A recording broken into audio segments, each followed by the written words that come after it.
שלום לכולם, סרטון על מספר דגשים לגבי אחיזה של נשק. חלקכם כבר עברתם קורסים והולכים לעבור קורסים. התחלנו להבין שהקורסים הם בסדר, ויש גם קורסים שהם מה שמצריך מאיתנו ללמוד, כמובן בצורה בטיחותית, ללמוד ולתרגל. אחיזה של נשק. אני הולך להתייחס לאחיזה כאשר האחיזה שאני הולך לדבר עליה היא האחיזה המבצעית, הירי הלחימתי.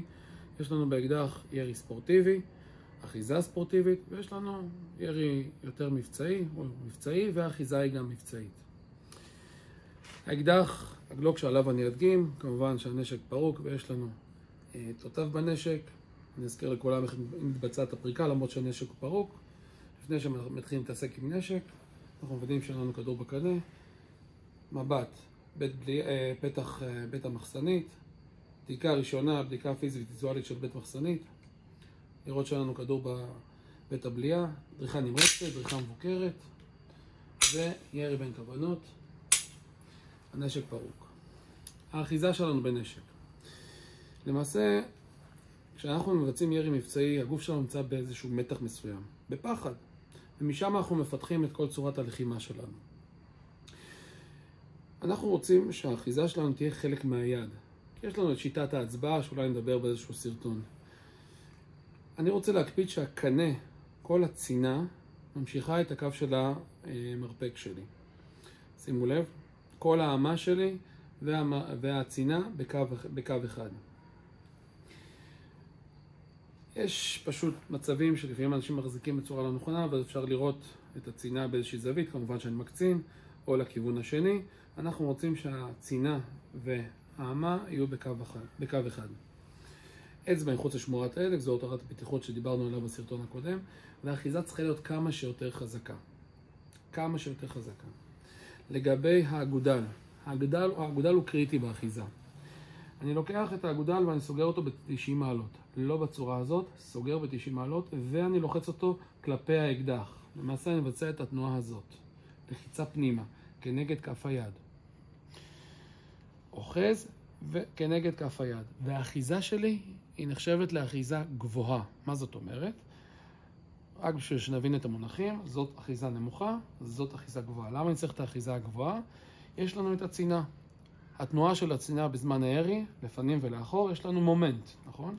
כוח כפול מרחק זה מומנט. היא עפה לאחור. כדי להתגבר על המומנט, אני צריך לתפוס כמה שיותר גבוה. עד הרמה שהבשר, כן, הבשר של כף היד מתקפל. כלומר, יש לנו קיפול של הבשר. שימו לב, אפשר לראות קיפול של הבשר. זאת אחיזה לא נכונה, וכשאני סוגר, יש לנו ממש כפל בשר, שכשהצינה עפה לאחור, היא אפילו יכולה לשרוט את הבשר, שזה בסדר. האגודל סגור ב-90 מעלות, ואני סוגר את היד כמה שיותר חזק, והאגודל מתנגד כנגד האקדח. כך אני מחזיק כשאני מבצע ירי ביד אחת. למה ירי ביד אחת? אז יש לנו מצבים, קודם כל, אני כשלמדתי לבצע ירי, למדנו שבוע שלם לבצע ירי ביד אחת, שליטה מוחלטת על האקדח ביד אחת, ורק אחר כך צירפנו את היד השנייה. למה צריך יד אחת? למה ירי ביד אחת? לפעמים אנחנו יורים, צריכים להחזיק פנס, חלילה, צריך להחזיק, במקרה שלנו, חס ושלום, ילד מאחורי הגב שלנו ולבצע את הירי, כמו שראינו, החיות, המפלצות של החמאס, פתח, זה לא משנה, ראינו שהם גם רוצחים ילדים. אז זאת האחיזה שלנו ביד אחת. איך אני מצרף את היד השנייה? שורש כף היד, שורש כף היד, למעשה שורש על שורש, ועוטף את האקדח וחונק אותו. כך שאין לנו בכלל חללים. עכשיו לגבי האגודלים. כשאני מצרף את האגודלים, שימו לב, האגודל של היד השנייה לא מחליש את האחיזה. אני לא הורס את האחיזה, אני לא מוריד אותו כלפי מטה, אלא אני מצרף אותו בלחץ לכיוון כף היד. מבצע לחיצה וחונק. אוקיי? שורש על שורש, זה למעשה הירי שלנו לכיוון המטרה. אחיזה חזקה של הנשק. איזושהי התייחסות מסוימת לגבי הגלוק שאני כל כך ממליץ עליו. הגלוק שהוא מיוצר, ידית האחיזה שלו נמצאת באיזושהי זווית מסוימת. כלומר, היא לא 90 מעלות ביחס לצינה, אלא היא מוטט בזווית מסוימת, כך שזה גורם לנו לשבור את המפרק מעט כדי לבצע ירי. ולמה זה טוב?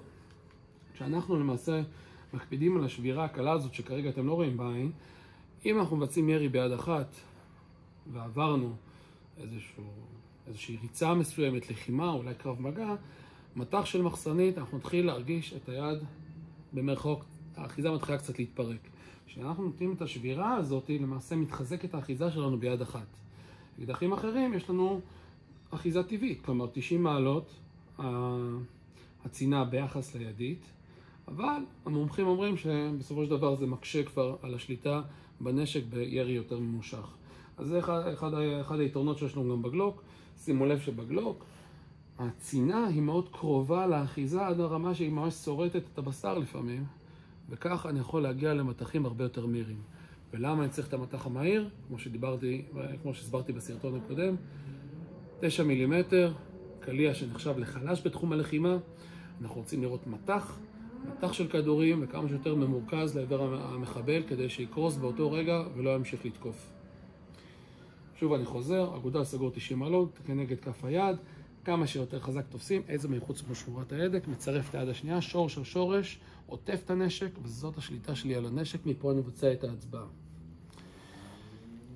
איך אני יכול לתרגל אחיזה נכונה? למעשה אני רוצה לתפוס את היד בצורה חזקה, ולהוציא את האצבע, ולתרגל תנועה נכונה של האצבע. למעשה האצבע מנותקת במרכאות מכל האחיזה שלי. איך אני עושה את זה? קונים בכמה שקלים את המתקן הפשוט הזה, ניתן פשוט ללחוץ, לסגור ב-90 מעלות את האגודל, להוציא את האצבע ופשוט להזיז אותה מהר. ואז אפשר להגיע לרמות גבוהות של ירי.